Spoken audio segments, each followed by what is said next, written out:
What's going on, everyone? Welcome back to the channel. Hope you're all doing well. Today is very exciting because the folks over at Phanteks have just released two brand new cases. They are the Evolv Shift and Shift X. I'm going to be building my new HTPC inside of the Shift today. It's actually the shorter of the two cases, doesn't have quite as much liquid cooling support, but still one hell of a case as we're about to see. So yes, I will be using this case for my upgraded home theater PC that we will be building today. This is the current home theater PC that Wifey Sauce and I have been using for the last 6 or 7 years now.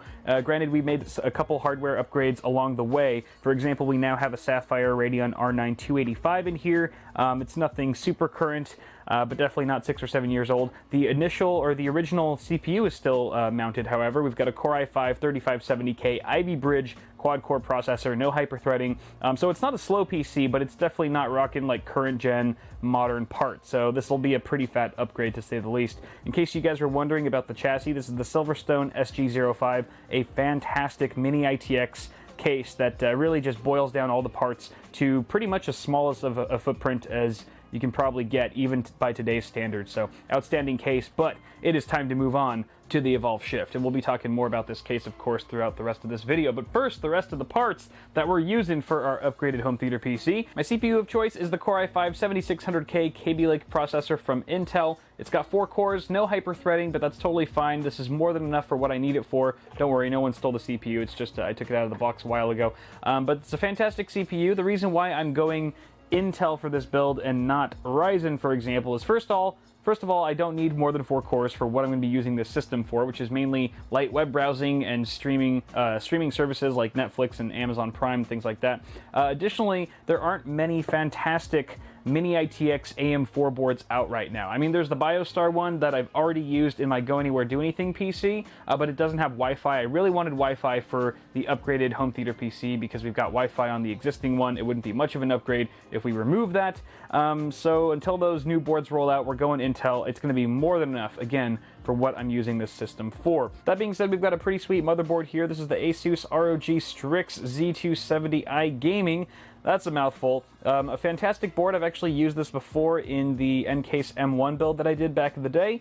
If you guys want to go ahead and check that out. It's a great board. It's got Wi-Fi on it, M.2 NVMe support, and all that jazz. It's beautiful. It's one of the nicest looking Z270 boards at this form factor, in my opinion. So it's going to be fantastic looking in this build. Also, we've got kind of a gray anodized aluminum panels on the front and back of the Shift, so I think that's going to match really nicely with the board, which you will be able to see through the double tempered glass side panels on that case. Pairing nicely with an H80 IV2. That's of course going to be our liquid AIO for our 7600K. This is from Corsair. It does have fans on either side of it. It's a 120 rad. I'm very curious to see if we're going to be able to fit both of those fans with this thicker radiator inside of the Evolv Shift. We're going to have to see. I've got some other backup AIOs in case that doesn't work though. Not to mention the gray fan blades and accents on the cooler itself are going to match pretty nicely with the rest of our system, including this Dominator Platinum kit, 16 gigabytes, 2x8 gig sticks. This is a 3200 kit, but I don't think we need it to go that fast, so we're actually going to be using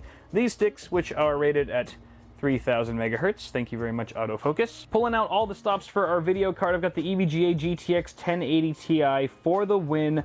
3 because we can. This is not required or necessary at all. This is totally overkill for what we're going to be building today, but it's fun. We can do it. We're doing it because we can, folks. This is a fully air-cooled triple fan design from EVGA, ICX of course. Get that all those thermal sensors in there. This is going to be a total beast of a card. It is fairly large for an add-in board partner 1080 Ti, so this is one of those things that we're going to see. Hopefully, fingers crossed, that it actually fits inside of this case. If not, I've got other cards for backup, but that should be pretty cool. I believe there's 2 8-pin PCIe connectors for power on here, so we're going to need a pretty hefty power supply to handle that, such as this 500-watt SFX-L unit from Silverstone. I've had this unit for a while. It's 80 plus gold, fully modular. It's fantastic. All the cables that it comes with are flat black, so it should match really nicely as well, and very reliable. Have not had any issues in my past experience with that unit. I should also mention that the Evolv Shift that we're talking about here only supports SFX and SFX-L units. You'll have to upgrade to the Shift X if you want that full ATX PSU support. One of our last parts before we move on to the case itself is this Patriot Hellfire M.2 SSD. I actually dug this out of an older PC of the month inside of the N3 Pro, which is also a Phanteks case. I totally overlooked the fact that I had left this SSD just rotting away in the motherboard there in the little M.2 slot. But here it is, a 480 gig capacity drive, super fast. So thank you very much, Patriot, for sponsoring this drive way back when so that we can use it again today. And now, last but not least, our case of the hour, the Evolv Shift from Phanteks. The anodized aluminum panels look really sweet. They are super high quality, nice finish, and no sharp edges or anything like that at all. This is, again, the gray version. It does come in black as well. Just gives it a really nice stealthy look if you go that route. Same with the Shift X. You can get it in either these gray or black panels. Dual tempered glass again on either side, very high quality looking. It looks like they've got a slight tint to them. Front I/O, you've pretty much just got these two USB 3.0 ports hovering at the back here. I think Phanteks decided to put them back there just to tidy up the front look. The appearance is much more minimalistic with the ports out of the way, but they're still side mounted, so it should be fairly easy to reach back there and pop in a flash drive should you need to. And then you've also got some nice ventilation at the front and back, so you can see the side ventilation, pretty generous, pretty good ventilation at the top as well. I should also mention that this case can be mounted either vertically or horizontally, so you can actually lay it completely on its side if that's the way you want to go. Gives you some flexibility when deciding where to put this in the living room or wherever. And I'm almost positive that you'll be able to move these little feet should you decide to orient the case on its side. Additionally, we've got a nice looking top here, very, very sexy, kind of a big metal grill. It looks like there's a power button right here, and this looks to be, I thought it was a reset button at first, but after looking at the spec sheet, I think it's an RGB button actually. We'll test it out later, but there's an RGB LED right here, or a little strip right there, which does sync up with Phanteks compatible LED strips and the RGB LEDs on your motherboard, for example, and that can all be controlled and configured in programs like Asus Aura. To pop this guy open, you just simply apply some pressure and it lifts up like so. Get an accessory box right here, very easy access for when you first receive your case. Everything's good to go right there. I want to give you guys a look at the back side of the case so you can see where the cables get routed out of. So there's a cable routing hole right up here. You can route to, your keyboard, your mouse, monitors, etc. That could all be routed out of this hole right here, or even out of the bottom of the case. Phanteks gives you the option to route either or a combination of both if you really want to. This is also where your AC power cord plugs into. Additionally, I should have also mentioned that instead of using these USB 3 ports at the back, if they're too cumbersome or whatever, or hard to get to, you could probably just pop this open, the top panel, which gives you access to where your rear I/O would be. Technically, it's now your top I/O based on how the internal layout works in this case. So you could, if you wanted to, just pop in a USB flash drive straight from the top, assuming that it's short enough to not interfere with this top grill. So there's a quick rundown of the case's exterior. Let's go ahead and start building though. That way I can give you guys an idea of what it's like to build inside of the chassis, and of course take a closer look at the internal layout. So got my screwdriver all handy, let's get to building my new home theater PC. All right, so the first thing we want to do here is take off these side panels, all 4 side panels, so we can actually start installing things in the case. The way we're going to do that is we're going to press down on this top panel so that it lifts up like so, as I demonstrated earlier. So it looks like each panel has 2 thumb screws a piece. So I'm going to go ahead and start uninstalling the right side panel. It looks like they are captive, which is really nice because you don't want to drop a screw inside of the case and completely lose it. So those are loosened. I think the way to do this is you lift it. Aha! You just kind of lift it up like that. Beautiful. That came off really easy. Next up, we got this sucker. Aha! Now it looks like the thumb screws for the front and back panels are actually mounted sideways as opposed to top down, which is kind of interesting. So as long as you don't have super fatty fingers, you should be able to get in there. Fortunately, I'm able to unscrew these no problem straight from the factory. Usually for first time use, you still have to use a screwdriver on thumb screws because they're just tightened too tight when they leave the factory. But this looks like it should be just fine. I believe this pops off just the same way as the tempered glass panels do. And our last panel should come off just like so. All right, so the great thing about this design is that it sort of offers you this 360-degree view of your open chassis. So it's going to be really easy to just attack this from any angle, from any side, and that's going to help the build go along quite smoothly. So that's really nice. I'm just going to leave off the side panels for now. There was something that I wanted to mention about them though. The front and back panels, the aluminum ones, actually have removable dust filters. That side dust filtration that I showed you guys earlier, those are actually removable filters. Looks like they just pop out like so. You can run them under like a water faucet, or just, you know, use a can of compressed air or something like that to clean them off maybe once a month or so, and then pop them back right in. They are plastic. They look kind of flimsy, but you know, fortunately you don't have to handle them too often, so they should be fine. But it's nice that there's a removable dust filtration system here. Now that you guys have a better look of the inside of the case, you might notice that it comes included with a 140mm fan at the front. This is the only included fan with the case, and it's positioned again at the front right next to the motherboard and where your graphics card would be mounted on the other side. There are additional mounting points for a 120 or 140 just below the first fan, and same mounting options at the very bottom of the case. This is also where you would mount your 120mm rads, either right here at the front bottom or at the very bottom of the case. You can, again, I don't know if I mentioned this, but you can mount both of them simultaneously, but that will limit your radiator thickness to 27mm on those rads, so bear that in mind. All right, let's go ahead and install our motherboard now, which you can see here I've already mounted the CPU water block of our AIO onto the board itself. Of course, we'll need to mount that little pesky IO shield first. Now, you got to remember that the IO is going to be facing the top of your case. It's going to be facing up, so it's going to mount in something like that. So we're going to want to make sure that we install our IO shield correctly. It looks like that IO shield is in. We can go ahead and mount the motherboard to the 4 pre-installed standoffs. So you'll notice that the two on the bottom, the 2 standoffs on the bottom, actually have a little lip, a little collar, just to help you situate the board so that it just sort of rests on easy. You also got to be mindful of the PCIe riser. It is sort of in the way, so you got to just hold it out like so before you mount, as you mount the motherboard in there. So.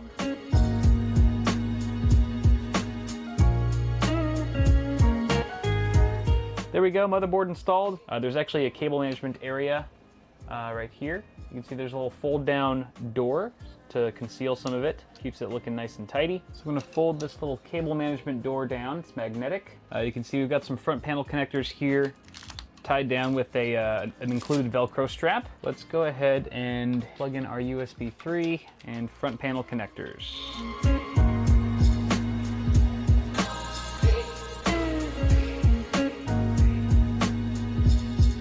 So here's a front-angled view. I've just sort of started routing some of the front panel connectors, like our USB 3, our power switch, etc. I've also wired up the front fan. I actually wired it, I ran the cable through this channel here, which gets covered up really nicely with that magnetic door, and then I passed it through the left side, or the back side, I should say, of the case, because this is where all of the excess cabling technically goes, is underneath the front and rear panels.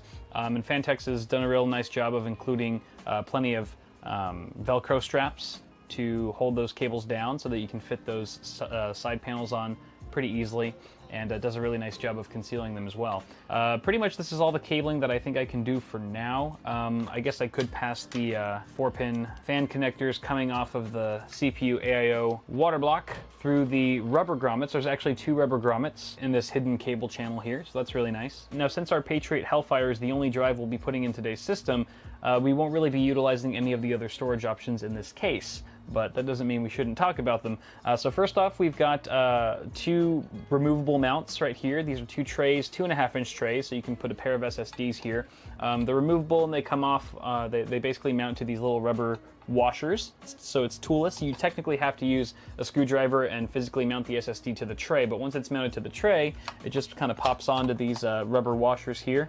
We've seen this design in other cases from Phanteks and other manufacturers in the past, so that's really convenient. On the opposite side of this wall, where most of your cable routing goes, all the excess cabling and cable management, you've also got a single mount for a 3.5-inch drive, or if you wanted to, you could take one of these removable 2.5-inch trays and move it to the opposite side, assuming you're not going to be installing a 3.5-inch drive. I think that's a pretty fair number, pretty fair storage options for a case of this size and form factor.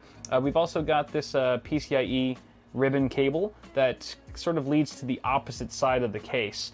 telling us that this is really divided into two chambers, more or less. The side that you're seeing now with the motherboard and CPU and memory, and then the opposite side with our graphics card. We'll take a closer look at that later on.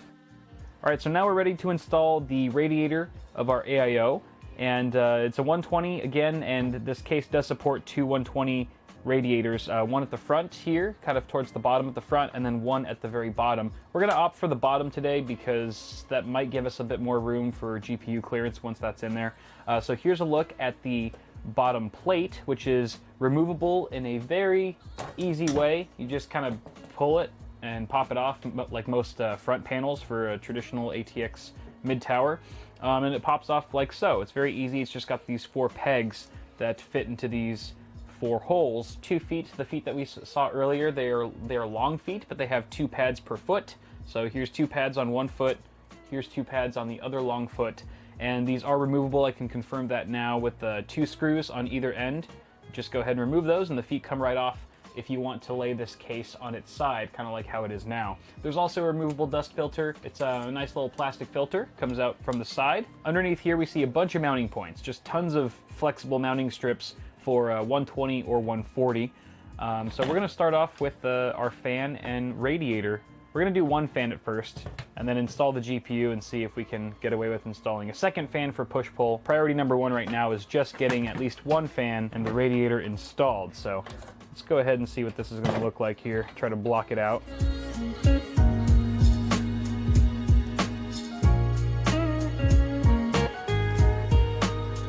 All right, radiator and fan installed. Pretty smooth.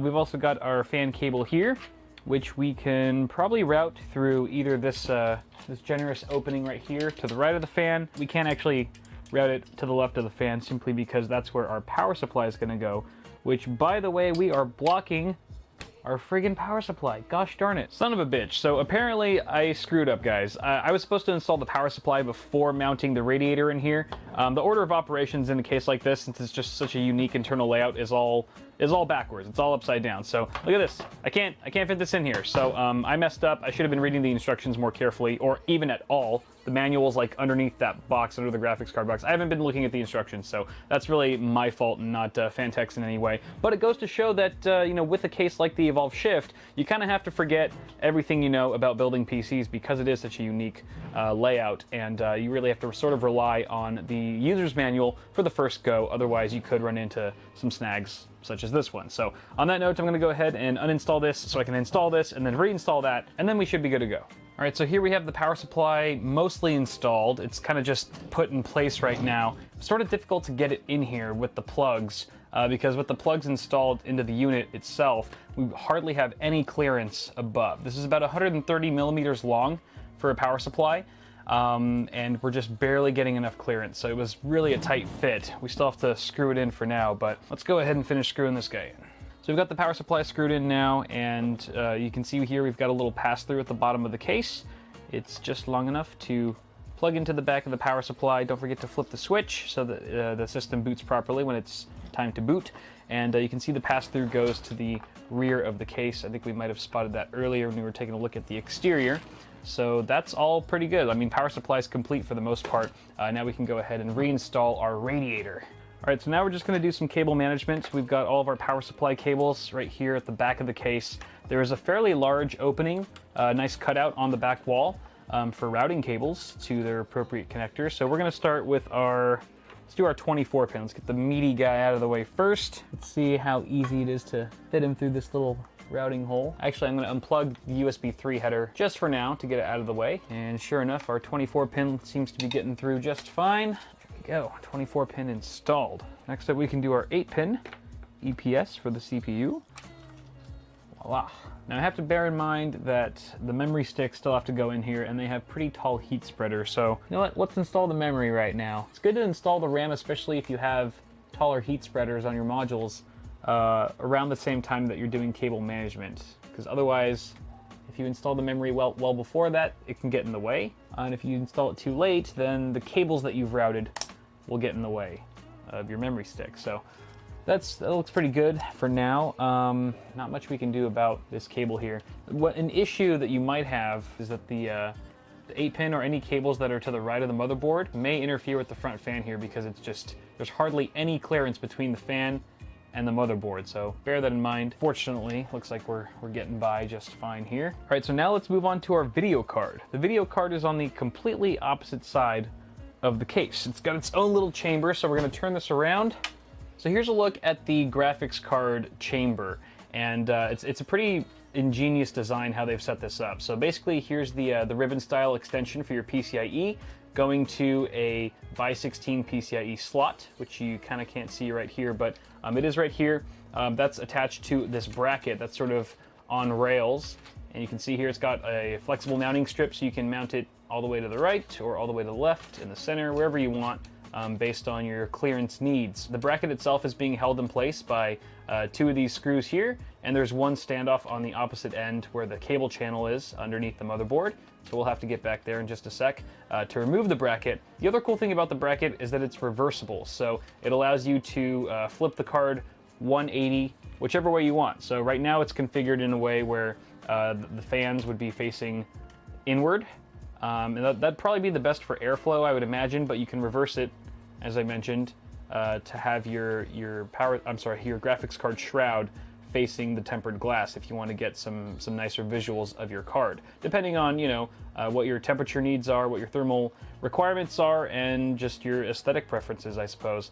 So we're gonna go ahead and I think we're gonna mount it like this just for now, just so we can kind of see it through the glass. We'll see exactly how hot it gets when it's mounted with the fans facing the glass and how much clearance is left for that. So let's go ahead and remove this bracket here.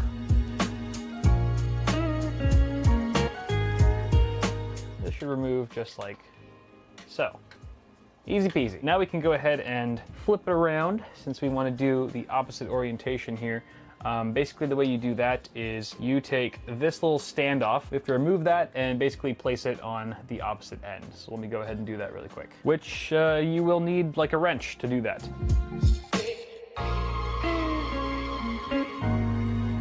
All right, so now we can mount the graphics card to the bracket. Got to make sure that our little tab is downward, just like on a regular motherboard.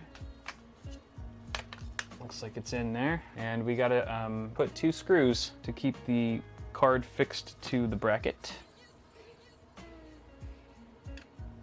All right, video card mounted to bracket. Now we can install the thing as a whole. Oh, actually, no, we can't. Houston, we have a problem. So it looks like we don't have quite enough slack on our PCIe extension cable to mount this card in this position without it running into clearance issues with our power supply. There's just too much interference. Unless we were able to move the card further to the front of the case, slide it to the left, but we can't do that because this is too short. So we're just gonna have to flip it the way it was initially intended, which is like that. So just really quick, I wanted to show you guys how we routed the PCIe cables to the graphics card. So from our power supply here, with the cables coming out this end, we sort of routed both of the PCIe connectors through the cable channel right here in the middle of the case, and then we stuck them through the bottom or the right side grommet. There's only 2 grommets there, so we stuck it through the right side grommet and then wired it directly to the graphics card. And fortunately, there was enough length on the power supply cable to actually reach. This is a very large card, and I should also mention that it barely fit inside of this case. Any longer, it would have run into clearance issues with the radiator here. We would have either had to swap it out for a different AIO entirely or pick a smaller or a shorter graphics card. So fortunately, it just barely fit, and it still looks really nice, even though we're not taking a look at the shroud itself. The back plate is pretty sexy and kind of gives it a nice blackout vibe compared to this side. All right, so at this point, since we don't have any drives other than the M.2 that's already installed, we're pretty much good to go other than cable management. So we just need to tidy up the cables that are at the back of the case, make them look nice and neat so that we can actually fit the back panel back on without too much trouble. But I'm also gonna throw in this LED strip. This is actually a Phanteks branded LED strip. It's RGB, and it is actually compatible with the RGB controller on this case, as I mentioned earlier. So we're gonna go ahead and connect it. And the only thing is that it completely lost all of the adhesive. The adhesive came off entirely, and there's no magnets, unfortunately, so I don't know exactly how we're gonna fix this to the case here, but I guess we'll have to get creative. All right, so we've got a bit of duct tape here. This probably won't hold for very long, but just for the sake of the video so I can show you guys the RGB controller later on. So here we've got our makeshift adhesive, which should temporarily hold this in place. Okay, let's see how long that holds for.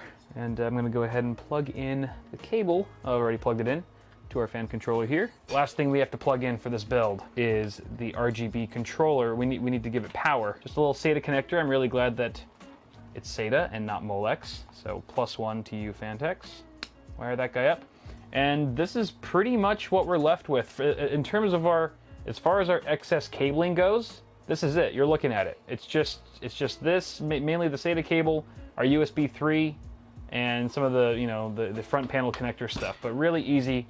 Should be really easy to tie down. Again, most of our cabling, our excess cabling, is in this cable channel here, so plenty of space, honestly. Even though we didn't even utilize the drive mounts here, either the 3.5 inch or 2.5 inch drive, you can kind of see the mounting points here. Even though we didn't utilize those at all, I could imagine that you'd still have plenty of room for cabling, even if you did populate those mounts in some way. So that's cool. Got these lovely little Velcro straps. Don't want to block our power supply fan. That's a no-no. So let's kind of wire things up upwards.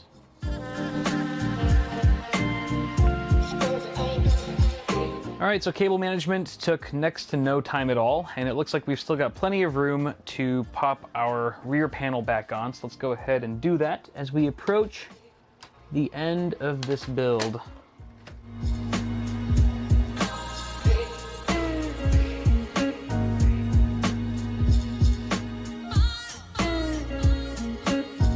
There's hardly any clearance between the back plate of the graphics card and the tempered glass side panel, so I'm actually kind of glad in hindsight that we are mounting the video card with the shroud facing inward. I think that'll probably be a little bit nicer on our temperatures. And now the final piece. Wait, I didn't even clean the inside of it yet. Shit! There we go. That was a little bit firm. Oh man, this is looking nice. And build complete. Let's turn it on. Ready for it? Here we go. Moment of truth. Yay! Whoa, my goodness, that looks amazing. That looks really good. Holy, I can't tell, is that blue? Is that blue or white? I was gonna say white, but then I don't know, why does it look like there's a blue? Well, you know what, honey? This would be a perfect opportunity to do an RGB demo with the Evolv Shift and a compatible Phanteks LED strip. What do you say? Let's do it. Let's see what happens. I believe this button cycles through 10 different colors, so that's definitely blue. Yeah. I think the one before was just a white with a very bluish tint. Next up, we've got Purple. Oops. Let me go ahead and dim the lights a little bit. And that's pink, or a fuchsia type of color. We've also got red. I think if there were different colored components, there were different colored components in here. Rusty orange. That looks pretty nice, actually. This is kind of like a yellowish green. And then that is green. That's like a forest green. And then that's turquoise. Yeah. There's our teal. So the other cool thing is that you can, I believe you can turn off the LEDs if you hold the button down. Yep. There you go. You have to hold it down for a good 5 seconds or so, but the LEDs will disable.